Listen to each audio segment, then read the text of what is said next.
नमस्कार, NB news देख रहे हैं आप और मैं हूं आपके साथ मुस्कान। स्वागत है आप सभी का एनबी न्यूज के स्पेशल बुलेटिन में। आज 1 जुलाई है, महीना बदल रहा है और अब इसी के साथ कई नियम बदल रहे हैं और इन नियमों का सीधा असर ग्राहकों की जेब पर पड़ रहा है। कई ऐसे नियम हैं जो आज बदलने वाले हैं और इन्हीं नियमों को आपको बता दें कि आज एलपीजी के जो दाम है वो हो सकता है कि कम होते नजर आएंगे। इनके बारे में जान लेना पहले ही बेहतर है ताकि किसी समस्या से आपको ना मुखातिब होना पड़े। आपको बता दें कि स्टेट बैंक ने कहा है कि 1 जुलाई 2021 से यानी आज से एसबीआई अकाउंट होल्डर्स के लिए नए सर्विस चार्ज लागू होंगे। चार्ज में बदलाव ATM withdrawal, chequebook, money transfer और दूसरे ट्रांजैक्शन में होगा। एसबीआई ने इन खातों को न्यूनतम बैलेंस के जंजाल से फ्री रखा है, यानी मिनिमम बैलेंस 0 है। खाता धारकों को ₹1 एटीएम कम डेबिट कार्ड भी मिला है। ये सभी चार्ज 1 जुलाई 2021 से लागू होंगी। इस तारीख के बाद 4 बार मुफ्त कैश विड्रॉल पर चार्ज लगेगा। खास बात है कि ब्रांच और एटीएम दोनों जगह से ट्रांजैक्शन को एक साथ गिना जाएगा और इस तरह महीने में 4 ही ट्रांजैक्शन फ्री हैं, चाहे आप बैंक से करें या एटीएम से।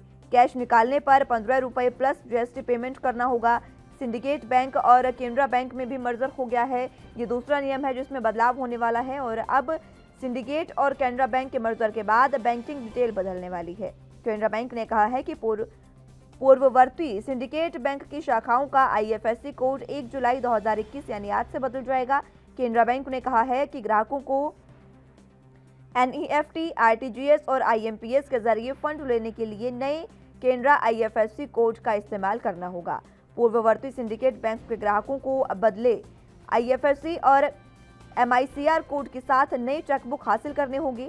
और इसी के साथ तीसरा नियम एलपीजी को लेकर है, जो हालांकि जनता के लिए थोड़ी राहत देने वाला है। एलपीजी रेट्स का रिवीजन हर पखवाड़े में होता है। तेल कंपनियां एलपीजी रेट्स की समीक्षा करती हैं और ज़रूरत के हिसाब से उसमें बदलाव भी किए जाते हैं। अब फिलहाल जो बदलाव है वो ये है कि तेल की कीमतें, एलपीजी की कीमतें कुछ कम हो सकती है और जनता को राहत मिल सकती है। नई व्यवस्था 1 जुलाई से शुरू होनी है। सरकार की योजना थी कि लर्निंग लाइसेंस बनाने की व्यवस्था को खत्म कर दिया जाए। अब बात लाइसेंस की कर रहे हैं। लर्निंग लाइसेंस बनवाने के लिए आरटीओ दफ्तर जाने की जरूरत अब जनता को नहीं होगी। व्यक्ति घर बैठे लर्निंग लाइसेंस बनवा सकता है। वाहन चालकों को पूरी तरीके से प्रशिक्षण देने के बाद स्थायी ड्राइविंग लाइसेंस दे दिया जाएगा। इसके लिए केंद्रीय मोटर वाहन अधिनियम को बदलना पड़ता है और इसमें संशोधन करना आसान नहीं है। इसलिए सरकार ने लर्निंग लाइसेंस बनवाने वालों को आरटीओ दफ्तर जाने से मुक्ति दिलाने की योजना तैयार की है। तो 1 जुलाई के आज से कई नियम बदलने जा रहे हैं। हालांकि कुछ जनता को राहत है, लेकिन कुछ चीजें ऐसी हैं, कुछ नियम ऐसे हैं जिनका असर सीधे जनता पर पड़ने वाला है।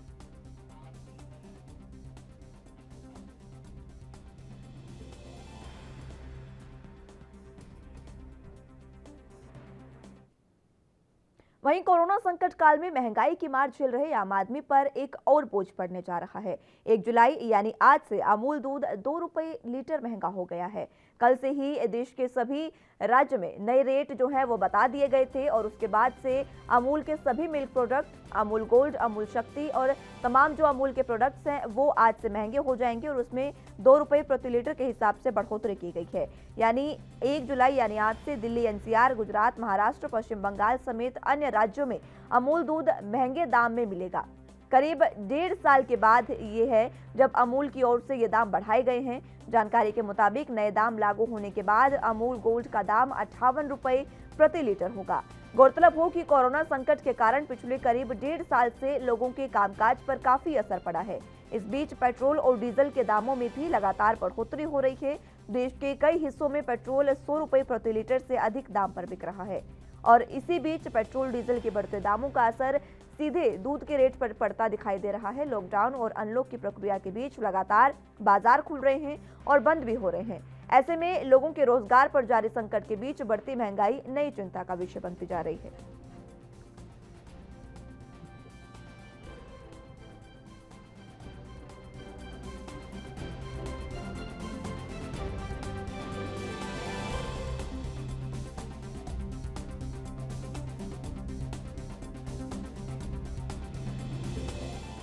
तो आम आदमी की जेब पर सीधा असर पड़ने वाला है, क्योंकि तेल के बाद अब दूध के भी दाम बढ़ते दिखाई दे रहे हैं। आज 1 जुलाई है, कई नियम आज से बदल रहे हैं और इसी के साथ दूध भी आज से महंगा हो गया है।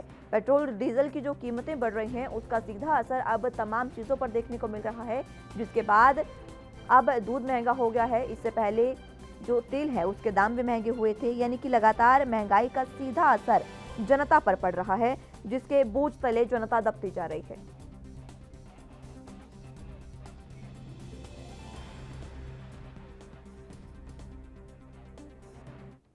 चलिए इसी पर आज हम चर्चा करेंगे। हमारे साथ तमाम पैनल मौजूद हैं। आकाश जुंदल जी हमारे साथ अर्थशास्त्री मौजूद हैं, बहुत स्वागत है सर आपका। हमारे साथ अंकित अरोड़ा जी राजनीतिक विश्लेषक भी मौजूद हैं, बहुत स्वागत है सर आपका भी। जुंदल साहब, सबसे पहले आप ही के पास आना चाहूंगी। देखिए, आज से कई ऐसे नियम हैं जो बदल रहे हैं, मैं आपसे उन्हीं नियमों के बारे में सबसे पहले समझना चाहूंगी। देखिए, रेगुलेशन में काफी चेंजेस हुए हैं। एक स्पेसिफिक बैंक की जो है ATM usages charges, if you use that ATM beyond certain limits in a month, तो you have to pay charges. बिल्कुल। चेकबुक्स का है, अगर आप beyond a particular number cheques withdrawal के लिए यूज करते हैं तो you have to pay. LPG के प्राइसेस हालांकि अभी सामने आने हैं हमारे, पता चलेगा कि क्या होते हैं। हालांकि मेरी ऑर्गेनाइजेशन आकाशजुंदल.in ने सरकार को कई बार तमाम बड़े चैनल्स के थ्रू रिक्वेस्ट की है कि एलपीजी के प्राइसेस कम किए जाएं, but we have to wait and watch. उसके अलावा भी आपने बताया कि एक स्पेसिफिक ब्रांड का मिल्क महंगा हुआ है। अब दूध तो इन्फ्लेशन में डायरेक्टली जो है इम्पैक्ट करता है कहीं ना कहीं, और कुछ चीजों की जो है प्राइसेस में वेरिएशन आ रही है, बढ़ रहे हैं। तो ऑलरेडी देखें इन्फ्लेशन WPI 12.94%, महंगाई ऑलरेडी बहुत बड़ी हुई, और वो भी तब जब लोगों की कमाई कम है। आप देखिए जीडीपी ग्रोथ जो 31 मार्च का डेटा है that is -7.3%। What it means कि लोगों की कमाई जो है कम हुई है, और ये स्वाभाविक था। Because of corona people's incomes have dropped, many people have lost their jobs, many businesses are operating at break even, some businesses are into losses. ऊपर से आप देखिए अनएम्प्लॉयमेंट का क्या लेवल है, 11.9% मई का डेटा था। तो सिंपल टर्म्स में एक तरफ कमाई कम हुई है, या तो लोग बेरोजगार हैं या कमाई कम हुई है। दूसरी तरफ इन्फ्लेशन 12.94% WPI, खर्चे बढ़ते जा रहे हैं। तो आम आदमी के लिए तकलीफ का वक्त है। पेट्रोल डीजल प्राइसेस पे मैं आपके पास एक बार फिर से लौटूंगी जुंदल साहब। हमारे साथ अंकित अरोड़ा जी मौजूद हैं बतौर राजनीतिक विशेषज्ञ के तौर पर। सर, आपके पास मैं आना चाहूंगी। देखिए, जिस तरीके से नियम बदल रहे हैं, हालांकि हर पहली तारीख को ये नियम बदलते हैं, लेकिन जिस तरीके से अब जो दूध महंगा हुआ है और तेल की कीमतें लगातार बढ़ती जा रही है, महंगाई जो है जनता पर सीधा असर डाल रही है और सरकार इसके लिए कुछ नहीं कर रही है। जी, मेरा पहले सभी पैनलिस्ट को जो है सादर प्रणाम है, और मैं इस बात से सहमति रखता हूँ कि महंगाई का दर, जो इन्फ्लेशन रेट है, वो अपनी गति पकड़ा हुआ है, और जिसके कारण एक आम आदमी के जेब में बहुत बड़ी चोट पहुंच रही है। नौकरियां भी चली गई हैं, बिकॉज असंगठित क्षेत्र हमारे देश में बहुत ज्यादा है संगठित क्षेत्र से। तो जो रेगुलेशन है वो प्रॉपर्ली रेगुलेट नहीं हो पा रहा है, वो एक डीरेगुलेशन सिस्टम चल रहा है, और सरकार को इस महंगाई दर पे कहीं ना कहीं अंकुश लगाने की आवश्यकता है। हम समझ सकते हैं कि देश एक परिवर्तन के दौर से भी गुजर रहा है, और साथ ही साथ एक महामारी के दौर से भी गुजर रहा है, जहां गवर्नमेंट एक्सपेंडिचर्स भी बढ़ते जा रहे हैं और बढ़ने चाहिए, तभी जीडीपी के दर पे इजाफा आएगा। जैसे हम सब समझते हैं और हम सब जानते हैं कि जीडीपी के कुछ ऐसे मापदंड हैं जिससे जीडीपी पे इफेक्ट पड़ता है, अल्टीमेटली एक आम आदमी की जेब पे इफेक्ट पड़ता है, जैसे कंजप्शन हो गए, गवर्नमेंट एक्सपेंडिचर्स हो गए, जैसे एक्सपोर्ट इंपोर्ट हो गए। ये ऐसे पैरामीटर्स हैं जिससे जीडीपी के मापदंड पे बहुत असर पड़ता है। बट कंजप्शन की जो कैपेसिटी है हिंदुस्तान की, वो बहुत कम हो गई है, बिकॉज कैश का इनफ्लो जो है बहुत कम हो गया है। बिल्कुल। तो सरकार को आज के दौरान सबसे पहले गवर्नमेंट एक्सपेंडिचर्स पे टेक्निकल तौर से बहुत ज्यादा कार्य करना चाहिए, जिसके कारण जो है कंजप्शन इंक्रीज हो, हर नागरिक के हाथ पे पैसा पहुंचे। और जब बिल्कुल बिल्कुल, और पैसा यही बात पहुंचेगा में जुंदल तो साहब कंजप्शन जी, मैं आऊंगी आपके पास अंकित साहब, यही बात में जुंदल साहब आपसे जानना चाहूंगी कि सरकार इसमें क्या कर सकती है। देखिए हर एक तारीख को ये नियम बदलते हैं, क्या ये नियम में बदलाव जरूरी है? बैंकों ने जिस तरीके से अब ये कह दिया है कि अगर आप 4 बार से ज्यादा ट्रांजैक्शन करेंगे तो आप पर जीएसटी भी लगेगा और पैसे भी लगेंगे, यानी जहां एक और पेट्रोल डीजल और दूध के दाम है, आप किसी भी चीज को ले लीजिए, सब्जियां महंगी हो रही हैं, इस बीच अब जब बैंक भी इस तरीके से करेंगे सर, तो आखिर जनता जाएगी कहाँ? देखिए, आप जहां तक बैंक का पहलू है, बैंक के खुद के एक्सपेंसेस बढ़ रहे हैं, उनकी सैलरीज, एटीएम मेंटेनेंस का खर्चा बढ़ रहा है। बट आपने जो प्रश्न पूछा, आपका जो बेसिक क्वेश्चन था, that was targeted at inflation. Inflation कम करने का सरकार के पास बहुत बढ़िया और सीधा जरिया है कि we have the central government should reduce central excise on petrol and diesel. मेरे हिसाब से पेट्रोल एंड डीजल पे सेंट्रल एक्साइज रिड्यूस होनी चाहिए और साथ ही स्टेट्स को भी जो है वैट कम करना चाहिए। देखिए, पेट्रोल और हिंदुस्तान में इन्फ्लेशन का बेस है। डीजल पे जितने भी कंज्यूमेबल हैं वो ट्रेवल करते हैं, दूध हो, सब्जियां हो, एंड ऑफ द डे है they have to travel on diesel. Petrol पे हम सबने ट्रेवल करना है, जो हमारे लोअर मिडिल क्लास बहन भाई है उनके पास भी टू व्हीलर है। तो हमें जो है प्रॉब्लम जो है उसका बेस आइडेंटिफाई करना होगा, वो है पेट्रोल डीजल की बढ़ती प्राइसेस। देखिए, ग्लोबल मार्केट में क्रूड ऑयल की प्राइसेस बढ़ रही हैं और ब्रेंट क्रूड आगे भी बढ़ने की संभावना है। वो मेरा टॉपिक है बट मैं बहुत ज्यादा डेप्थ में नहीं जाऊंगा। जो ओपेक प्लस कर रहा है, जो यूएस कर रहा है, उसके चलते हुए ब्रेंट क्रूड तो 10% आने वाले समय में और बढ़ सकता है। बट हम क्या कम कर सकते हैं? हम यहाँ पे टैक्सेस कम कर सकते हैं। तो मेरे हिसाब से जनता को, आम आदमी को राहत देने के सेंट्रल गवर्नमेंट को पेट्रोल और डीजल पे जुंदल साहब, हमने आखिरी बार ये बात की भी थी, जब मैं आखिरी बात आपसे बात कर रही थी तब भी हमने जिस तरीके से एसएस की बात की थी वो हमने तमाम लोगों के सामने भी रखा और प्रवक्ताओं के सामने भी रखा बीजेपी के। लेकिन जब हमने स्थिति देखी तो यही हो रहा है कि सरकार कह रही है, केंद्र सरकार कहती है कि राज्य सरकार कम कर सकती है, हम एक्साइज ड्यूटी कम नहीं कर सकते, लेकिन राज्य सरकारें कह रही है कि अगर हम कम करते हैं हमारा वैट तो चीजें हमारी बिगड़ जाएंगी और राजस्व नहीं मिल पाएगा। यानी कि उसका जवाब देना चाहूंगा मैं जी, उसका मैं जवाब देना चाहूंगा जी। मैंने तमाम बड़ नेशनल चैनल्स पे सजेस्ट किया सरकार को, ठीक है, कोरोना को फाइट करने के लिए आपको पैसा चाहिए, हम मानते हैं। आपके लिए भी कोरोना जो है एक बहुत भयंकर सिचुएशन लेके आया है, where government expenditure has increase. उसके 3 तरीके हैं। सबसे पहले तो आप गवर्नमेंट बोरोइंग बढ़ाइए। शॉर्ट टर्म में अगर डेफिसिट बढ़ता है कोई दिक्कत नहीं, आज इस तरह की सिचुएशन से गुजरे हैं हम, मई में इमरजेंसी सिचुएशन थी तो बोरोइंग उस समय शॉर्ट टर्म बढ़ती है, बढ़ने दीजिए। नंबर 2, करेंसी प्रिंटिंग कीजिए, हेलीकॉप्टर मनी। करेंसी प्रिंटिंग करेंगे तो there will be money in the hands of people, लोगों के हाथ में पैसा आएगा, people would go and spend, तो उससे इकोनॉमी चलेगी, जीडीपी ग्रोथ चलेगी, लोगों के पास नौकरियां आएंगी। थर्डली, हमारी स्ट्रेंथ है हमारे एनआरआई भाई जो दुनिया के अलग अलग कोनों में, तो उनके लिए हम एनआरआई मसाला बॉन्ड रेज कर सकते हैं, उसके थ्रू सरकार के पास पैसा आ सकता है। देखिए, सरकार को पैसे की जरूरत है, मानता हूं सरकार की बैलेंस शीट भी बिगड़ी है, बट आम आदमी की बैलेंस शीट भी बिगड़ी हुई है, तो दोनों में से प्रेफरेंस किसको दी जाएगी? आम आदमी की बैलेंस शीट को या सरकार की बैलेंस शीट को? हम एक वेलफेयर स्टेट में हैं, तो यहाँ आम आदमी का ध्यान रखना हमारे लिए बहुत जरूरी है। शॉर्ट टर्म के लिए सरकार बोरिंग बढ़ा सकती है, करेंसी प्रिंटिंग कर सकती है, हेलीकॉप्टर मनी का इस्तेमाल किया जा सकता है, ग्लोबल बोरिंग बढ़ा सकती है, जिससे आम आदमी को तकलीफ ना हो। अब गोइंग अहेड, कोरोना तो देखिए कम हो रहा है, नंबर्स आर रिड्यूसिंग, इकोनॉमी जब मूव करना शुरू कर देगी तब वो चीजें विड्रॉ की जा सकती हैं।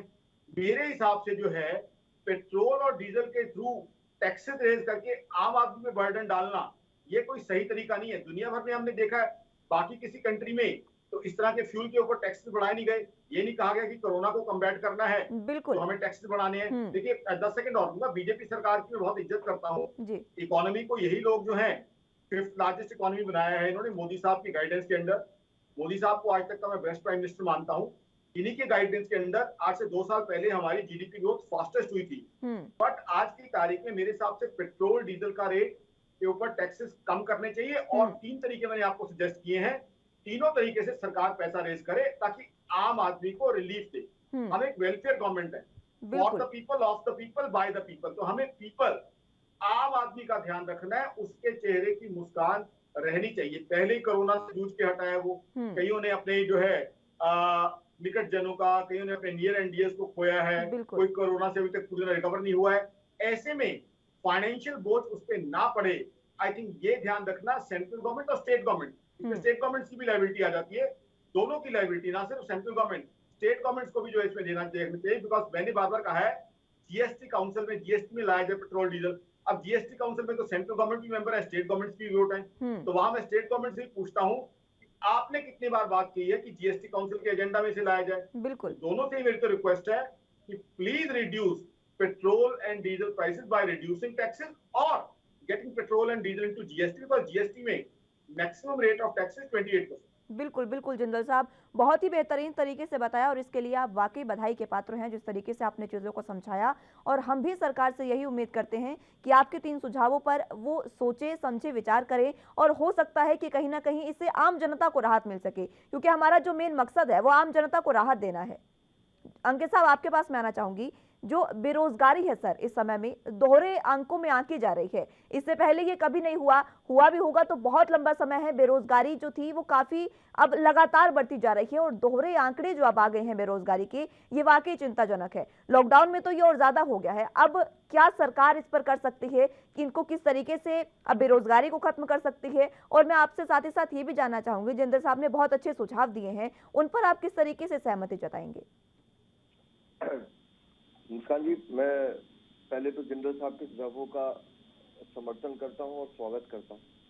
और मैं समझता हूं कि देखिए, पेट्रोल और डीजल के दाम जो है, देखिए बहुत सिंपल सा कैलकुलेशन है। जैसे क्रूड ऑयल का दाम बढ़ेगा तो बाय डिफॉल्ट पेट्रोल के दाम में इजाफा होगा, बट इसमें जो वैट और सेंट्रल एक्साइज ड्यूटी के टैक्सेस हैं जो 1/3 के करीबन है इंडिविजुअली हमें देखा जाए तो उससे क्या है कि पेट्रोल के दामों में बहुत ज्यादा इजाफा आ रहा है। और ऑलरेडी फाइनेंस मिनिस्टर ने जीएसटी के अंदर कंसिडरेशन में लेने के लिए बात चल चुकी है। अब ये किस दर पे आके रुकती है ये अब आने वाले समय में ही पता चलेगा, बट ये बहुत ही गंभीर विषय है क्योंकि आम आदमी के जेब में बहुत बड़ा प्रभाव पड़ रहा है।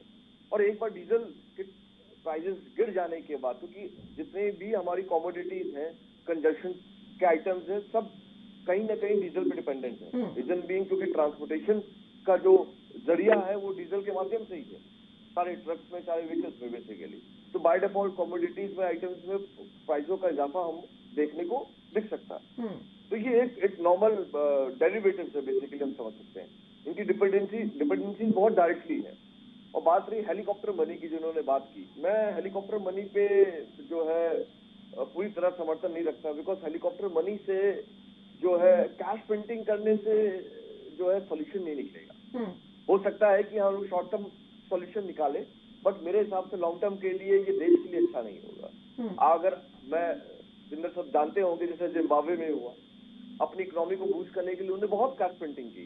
आज वहां पे 250 रुपए, 1500 रुपए तक की चाय, एक कप चाय 1500 रुपए से पड़ती है। तो इस बात को समझने की जरूरत है कि कैश प्रिंटिंग से उस तरह का इजाफा नहीं होगा। हमें अपनी इकोनॉमी को रीबूस्ट करना होगा, रीऑर्गेनाइज करना होगा और एक स्ट्रक्चरल फ्रेमवर्क देने की आवश्यकता है। फॉर एग्जाम्पल, अभी हम बात करें उदाहरण के तौर पे कि उत्तर प्रदेश में अभी एक नया करारनामा हुआ कि सैमसंग की इंडस्ट्री नोएडा में लग रही है, इससे एक एम्प्लॉयमेंट की अपॉर्चुनिटीज निकलेगी। तो सरकार को एफडीआई के लिए अपने राज्यों में फ्लेक्सिबिलिटीज लाने की आवश्यकता है, क्योंकि अगर फ्लेक्सिबिलिटीज होंगी तभी जो है मैन्युफैक्चरिंग यूनिट यहाँ पे लगेगी। और इस कोरोना काल में कहते हैं ना, आपदा में अवसर का एक मौका बना है, तो बहुत सी मैन्युफैक्चर यूनिट सेटअप हुई है। अगर आप देखें एमएसएमई के डेटा को आप चेक करेंगे, चाहे वो मास्क जनरेशन के लिए हो, चाहे सैनिटाइजेशन के लिए हो, चाहे न्यू वेंटिलेटर्स के लिए हो, हर तरीके से एक मैन्युफैक्चरिंग यूनिट यहाँ पे सेटअप हो रही है कहीं ना कहीं। तो अगर सरकार अपनी पॉलिसीज में एक फ्लेक्सिबिलिटी लाए तो एक आम आदमी जो है अपने घर से निकलकर देश की इकोनॉमी में एक बहुत बड़ा योगदान दोबारा से और एक अच्छे मुकाम में दे सकता है। इस बात में कोई दोहरापन नहीं है। और मेरा अब तीसरा सुझाव इनका बहुत अच्छा था कि एनआरआई का एक फ्लेक्सिबिलिटी लाए। मैं उस बात का पूरा जो है समर्थन करता हूँ, बट सरकार को इस बात को समझने की जरूरत है। और देखिए, जब कोरोना कम होगा, क्योंकि कोरोना का जो फेज प्लान है वो 2024 तक है, ये आपको पता है नीति आयोग द्वारा निकाला गया था। बट यस, अब धीरे धीरे रिस्ट्रक्चरिंग होगी, रीमॉडलिंग होगी, और अभी भी वेव, डेल्टा वेव जो चल पड़ी है और उसका क्या गंभीरता हो सकती है, उसकी क्या इफेक्ट हो सकता है, अभी तक कोई इसका आकलन नहीं किया जा रहा, बहुत ही अनसर्टन है। कल भी मैंने आपके पैनल पे ये बात रखी थी। तो इसलिए सरकार हर तरीके से तैयार, अपने को करने की तैयार है। अगर इनकेस हमारे पास ये डेल्टा वेव वेरिएंट बहुत ज्यादा फैलता है, तो फिर से हमें पहले जान बचानी होगी, फिर अर्थव्यवस्था बचानी होगी। बट साथ ही साथ सरकार इसको इक्विलिब्रियम में बैलेंस करने के लिए तत्पर ये है और प्रतिबद्ध है। इस बात का भी बहुत स्वागत करता हूँ। सरकार ने बहुत से नए कानून जो है अभी इम्प्लीमेंट करने की कोशिश कर रहे हैं। मुझे पता है कि एक आम आदमी दिक्कतों में झेल रहा है, हम झेल रहे हैं, सब झेल रहे हैं, बट यस, धीरे धीरे हमें, क्योंकि देश एक परिवर्तन के दौर से गुजर रहा है, हमें थोड़ा सा पेशेंस रखना पड़ेगा और सरकार के साथ योगदान करना पड़ेगा और साथ खड़ा होना पड़ेगा। और सरकार के साथ साथ आम आदमी की जिम्मेदारी उतनी बराबर से पड़ती है कि हम अपनी कंजप्शंस को, अपने कैश फ्लो को बहुत ही रेगुलेटेड मैनर में जो है इनफ्लो करें और आउटफ्लो करें। ठीक है अरोड़ा साहब। जनरल साहब, आपके पास आना चाहूंगी। देखिए, अंकित अरोड़ा जी हैं पॉलिटिकल एक्सपर्ट, उन्होंने आपके 2 सुझाव जो हैं बहुत ही बेहतरीन तरीके से माने, लेकिन एक सुझाव जो आपने दिया कैश प्रिंटिंग का, उसमें उन्होंने थोड़ी सहमति नहीं जताई है और उन्होंने एक उदाहरण भी दिया है जिम्बाब्वे का। उस पर सर आप थोड़ा संक्षिप्त में बताइएगा। देखिए, ऑडियो प्रॉब्लम के कारण I am not able to hear what Ankit Arora is saying, but since you have said that he has objections with currency printing, तो वहां मैं चीज रखना चाहता हूं। देखिए, इकोनॉमी में लिक्विडिटी का क्रंच है। अब लिक्विडिटी के क्रंच में शॉर्ट टर्म के लिए करेंसी प्रिंटिंग कहीं से भी बुरा आइडिया नहीं है। लोगों के हाथ में पैसा आए, हमने इकोनॉमी चलानी, लोगों को जॉब्स देनी। सिंपल एग्जांपल से मैं चीज समझाता हूँ। आज लोगों के हाथ में पैसा आएगा, लोग बाजार में जाके खर्चेंगे। One man expenditure is 50 other person income. आज एक बाइक नहीं बिकती है तो 20,000 लोगों को रोजगार मिलता है। मैं आपको पूरी डिटेल लिस्ट दे सकता हूँ। नई गाड़ी बिकती है तो 32,000 लोगों को रोजगार मिलता है। तो उससे हमें एम्प्लॉयमेंट जनरेशन होगी। एम्प्लॉयमेंट जनरेशन होगी तो लोगों के हाथ में जब पैसा आएगा तो लोग उससे अपनी जरूरत की चीजें, अपने लिए भोजन, अपने लिए क्लोथिंग, हाउस रेंटल, अपने लिए जो है मेडिसिन, अपने लिए एजुकेशन, बच्चों के लिए, वो सारे एक्सपेंडिचर मीट कर लेंगे। बिल्कुल, तो यानी कि लंबे समय तक नहीं, लेकिन छोटी अवधि के लिए ये किया जा सकता है। जब आदमी एक बीमारी से उठता है तो कोई भी अच्छा डॉक्टर से सजेस्ट करता है कि आप टॉनिक लीजिए। तो शॉर्ट टर्म के लिए टॉनिक लेना जो है हमेशा सजेस्ट किया जाता है, बिकॉज आज एक अनएक्सपेक्टेड सिचुएशन से गुजर रहे हैं। ये नॉर्मल सर्कमस्टांसेस नहीं है। कोरोना और लॉकडाउन, दीज आर सर्कमस्टांसेस जिसकी इकोनॉमी यूज्ड टू नहीं है। तो पहले लास्ट ईयर लॉकडाउन हुआ, इस बार भी लॉकडाउन हुआ, तो economy is going through unusual circumstances. Unusual circumstances में अनयूजुअल डिसीजंस लेने पड़ते हैं। जब आदमी बीमार होता है तो उसे इलाज कराना पड़ता है। इलाज पे कुछ घर का खर्चा भी होता है, कुछ कड़वी दवाई भी खानी पड़ती है, कुछ मेडिसिन का साइड इफेक्ट भी होता है। लेकिन वो मेडिसिन अगर शरीर को ठीक कर देती है, बीमारी को ठीक कर देती है, धीरे धीरे साइड इफेक्ट्स खत्म हो जाते हैं। तो शॉर्ट टर्म के लिए करेंसी प्रिंटिंग गलत तरीका नहीं है। बिकॉज अगर हम बाकी कंट्रीज को देखें, अब यूरोप की कंट्रीज देखिए, अमेरिका देखिए, उन्होंने तो लिक्विडिटी दी है लोगों को, डायरेक्टली कैश दिया है। हमारे यहाँ उस तरह की नहीं है। अब हमारे यहाँ पैकेजेस आए, अच्छे पैकेजेस थे, जॉब जनरेशन के पैकेजेस थे, लोगों की कमाई बढ़ाने के पैकेजेस थे, बट कई लोगों ने ये कहा कि मात्र लोन की आपने स्कीम रखी है। तो कहीं ना कहीं लोगों के हाथ में पैसा आ जाए तो इकोनॉमी का फ्लो बढ़ेगा। देखिए, एम्प्लॉयमेंट बढ़ाना, अनएम्प्लॉयमेंट को खत्म करना मेरे हिसाब से देश की सबसे बड़ी प्रायोरिटी होनी चाहिए। बिल्कुल बिल्कुल, लेकिन सबसे बड़ा सवाल जिंदर साहब के जो ये प्रायोरिटी है हमारी, इस पर सरकारें ही बात नहीं कर रही हैं। फिलहाल तालमेल की कमी सरकारों में ही देखने को मिल रही है। देखिए, मेरे हिसाब से तो सरकारों को बात करनी चाहिए। सेंट्रल गवर्नमेंट और स्टेट गवर्नमेंट सबको बात करनी चाहिए इस पे कि किस तरीके से एम्प्लॉयमेंट अपॉर्चुनिटीज बढ़ाएं, किस तरीके से जॉब जनरेशन किया जाए। अभी जीएसटी काउंसिल की मीटिंग होकर हटी है।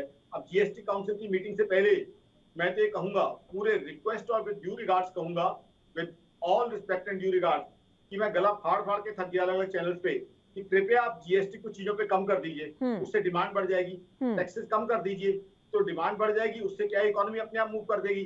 बट उसमें तो सेंट्रल गवर्नमेंट और स्टेट गवर्नमेंट की वोट है, तो कहीं पे जो है वो चीजें कम नहीं की गई। पेट्रोल डीजल की बात हम कर ही रहे हैं। अब एक बड़ी इंपॉर्टेंट चीज जो बचती है इस सारी डिस्कशन में, खाने का तेल। अब खाने का तेल जिस तरीके से महंगा हुआ है, हमारे गरीब भाई बहनों ने भी सब्जी तो खानी है ना, दाल तो खानी है, तो खाने का तेल तो सबको चाहिए।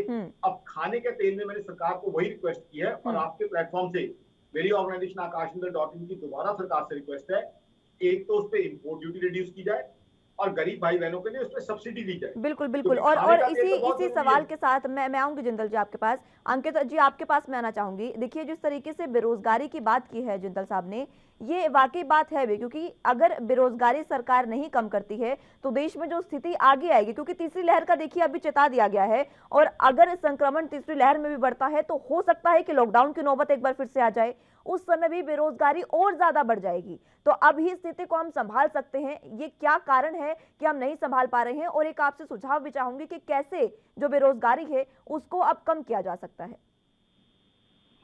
मुस्कान जी, ये प्रश्न बहुत ही खूबसूरत है। मैं इसका स्वागत करता हूँ। देखिए, बेरोजगारी हटाने के लिए पहले तो सबसे इम्पोर्टेंट है कि हम सबको एक आत्मनिर्भर मंत्र की तरफ चलना पड़ेगा।